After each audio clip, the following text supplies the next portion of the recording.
egamba bweti 1724 bona osoba omuzingo omunene 1738 egamba bweti Jabir radiyallahu anhu yagamba nti dala mutume wa Allah sallallahu alaihi wasallam lumu yayingira eri ummi Saibu oba ummi Swaibiya n'abuuza nti owange gwe ummi Saibu obadde ki oba omusaibu ng'okankana namugamba nti omusujja gunnuma nnyo naye nsaba Allah agumma omukisa mutume wa Allah n'agamba nti tovumanga omusujja kubanga omusujja gujjako ebibi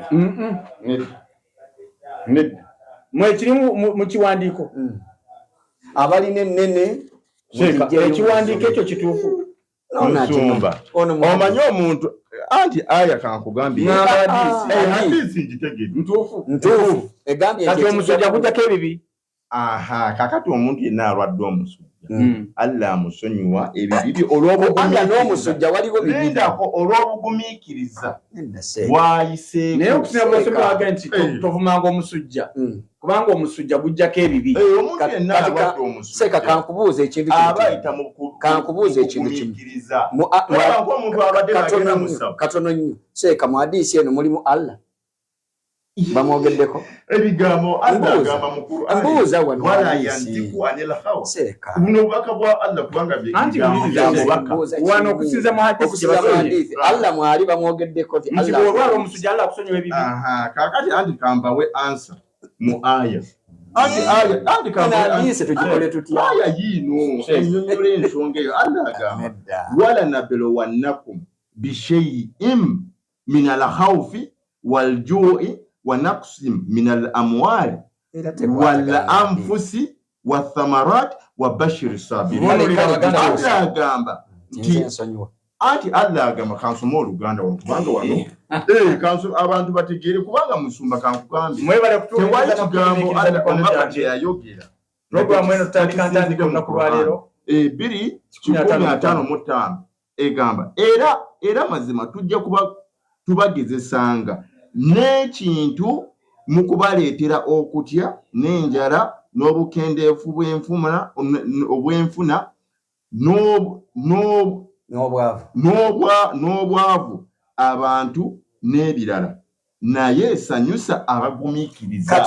Kati omuntu yenna alwadde Allah amusonyiwa ebibi olw'obugumiikiriza. Mu hadiisi eyo ku lw'abantu abatuuliriza 1724 munene 1728 muwandiike egamba bwete eva kwani Jabir radiyallahu anhu yagamba nti dala mutume wa Allah muwulidde sallallahu alaihi wasallam lumu yayingira eri ummi Saibu oba ummi Saibiya n'abuuza nti owange ummi Saibu ng'okankana n'agamba nti omusujja gunnuma nnyo naye nsaba Allah subhanahu wa ta'ala agumme omukisa.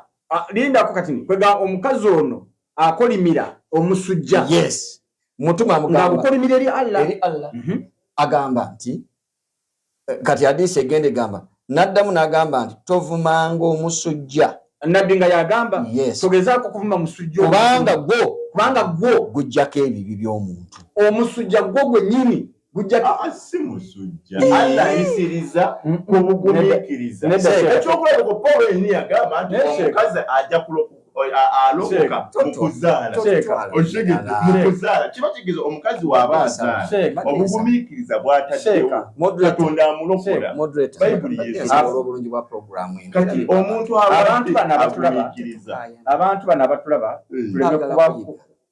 kubakaayanya bukaayanya naye tubayigirize nga tukwata mpola okusa kwa hadiisi eno obugumiikiriza bwe buwonya Allah yawonya oba omusujja bwe guwonya.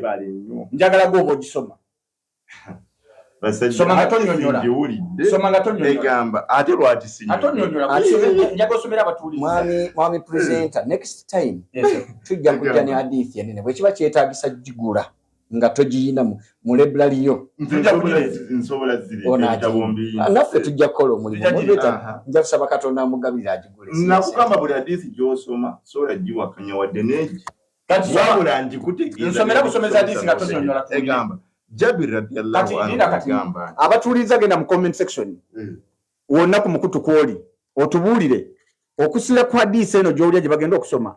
Allah yawonya omusujja manya yajjako ebibi omusujja gwe gujjako ebibi oba obugumiikiriza. Soma busomi nga tonnyonnyola bagenda tuwa answer wayi. Jabir radiyallahu anhu yagamba nti ddala mutume wa Allah sallallahu alayhi wasallam lumu yayingira eri omuswayibu oba muswayibu n'abuuza nti owange gwe omuswayibu obadde ki oba muswayibu ng'okankana n'addamu nti omusujja gunnuma naye nsaba Allah agumma omukisa. Mutume n'addamu nti tovumanga obulwadde kuba ddala bujjawo ebibi bw'omwana wa Adamu okufaanana ng'omuweesi bwajja ekkutu ekintu okufaanana ng'omuweesi wajja ekkutu ekintu ku kyuma.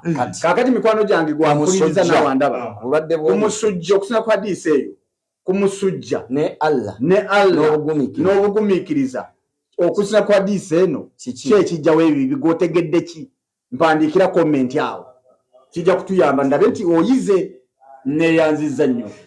Sheeka tomaliriza maliriza nze nsoma busomi bw'Ebbulaniya essula 2 Ebbulaniya essula 2 layini ya 10 nedda sinnagisoma nasomye lulala nsomye 14 Ebbulaniya essula 2 olunyiriri lwa 10 n'olw'ekkumi n'olumu Ebbulaniya essula.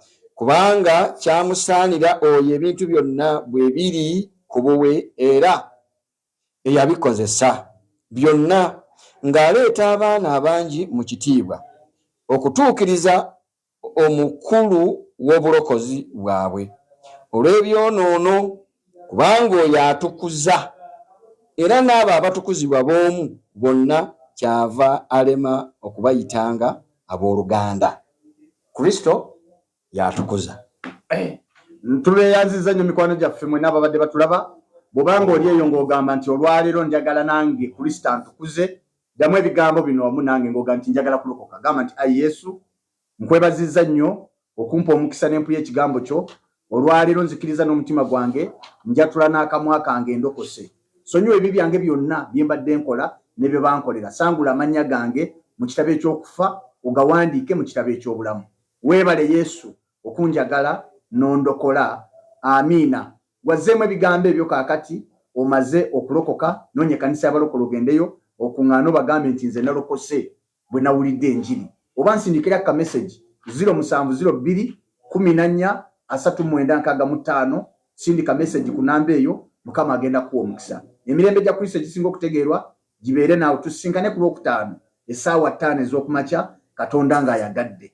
Mubeere bulungi.